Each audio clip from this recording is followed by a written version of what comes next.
Jag har tänkt att den här genomgången kommer att handla om formler. Vad är då en formel? Jo, en formel är en ekvation som beskriver ett samband mellan olika storheter. Nu har ju de ekvationerna som vi sysslat med oftast innehållit bara en obekant. En formel däremot kan innehålla fler obekanta, vilket vi snart kommer att se.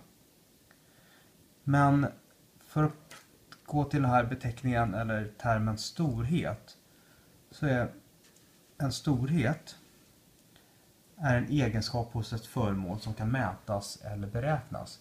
Och som ett exempel då kan man mäta hastigheten, man kan beräkna tiden, man kan mäta en temperatur och så vidare. Så att några exempel på storheter skulle kunna vara då sekunder, timmar, kilometer, kronor och olika typer av grader.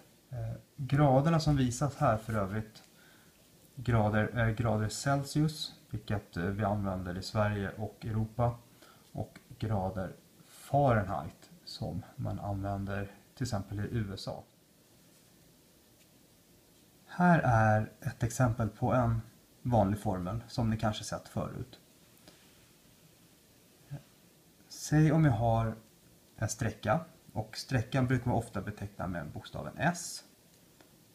Hastigheten som ofta betecknas med bokstaven V. Och tiden som ofta betecknas med bokstaven T. Så är sambandet mellan de här storheterna att sträckan är hastigheten multiplicerat med tiden. Nu kan jag utifrån den här formeln till exempel ta fram hastigheten genom att använda räknereglerna som vi lärde oss när vi höll på med ekvationslösning.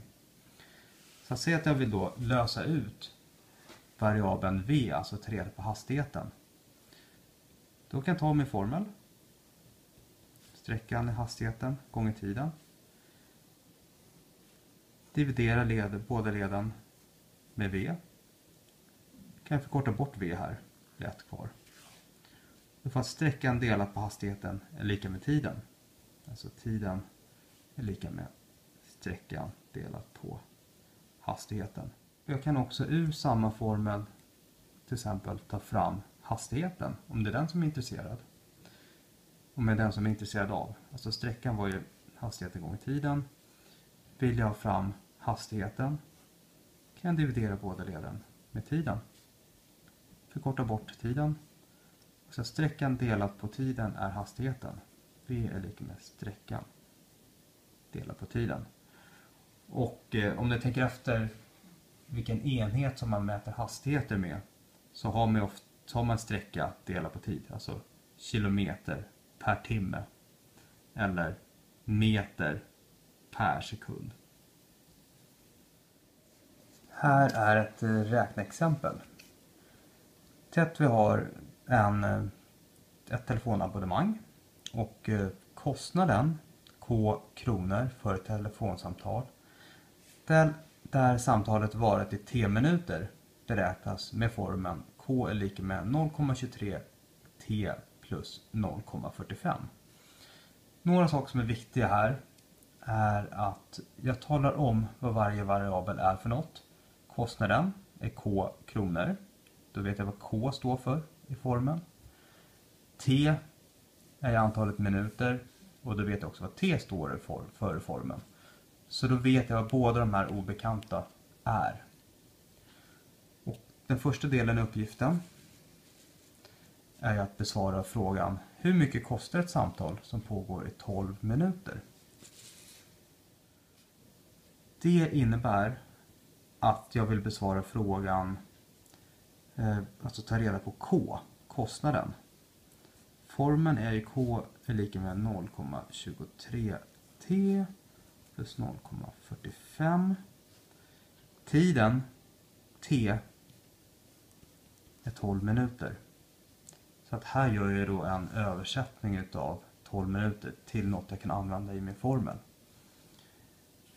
Så att K, så tar jag tiden, stoppar in istället för t här. 0,23 gånger 12 plus 0,45. Och då får jag räkna lite på det. 0,23 gånger 12 är 2,76. Plus 0,45 är lika med 3,21. Och sen så behöver jag då tolka mitt svar.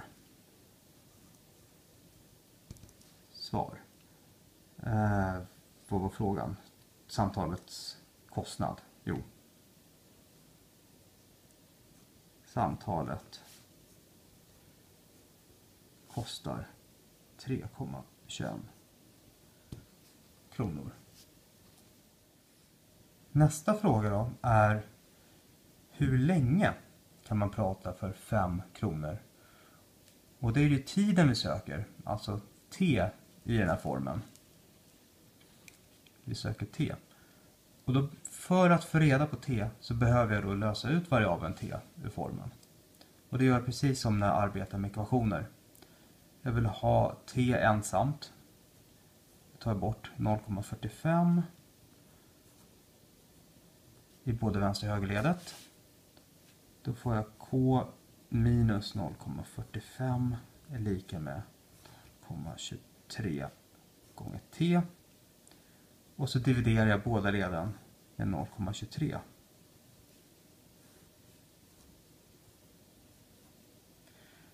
Då kan jag förkorta bort 0,23 mot 0,23 där. Och jag har fått att tiden är lika med k minus 0,45 delat på 0,23. Nu är jag inte riktigt färdig eftersom jag fortfarande inte besvarat frågan hur länge. Men jag vet ju att kostnaden var 5 kronor och då stoppar jag in kostnaden är 5 kronor. Stoppa in värdet 5 i formen. Då kan jag räkna ut vad tiden är. Då gör jag det.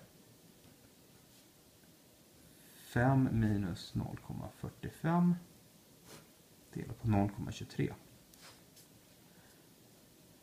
är lika med, eller ungefär lika med. Och nu är det bra om man har en bra räknare.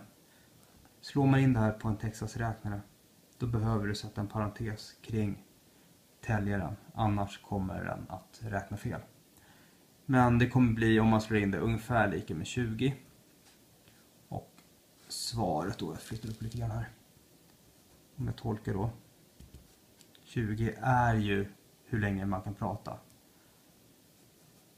Man kan prata 20 minuter för 5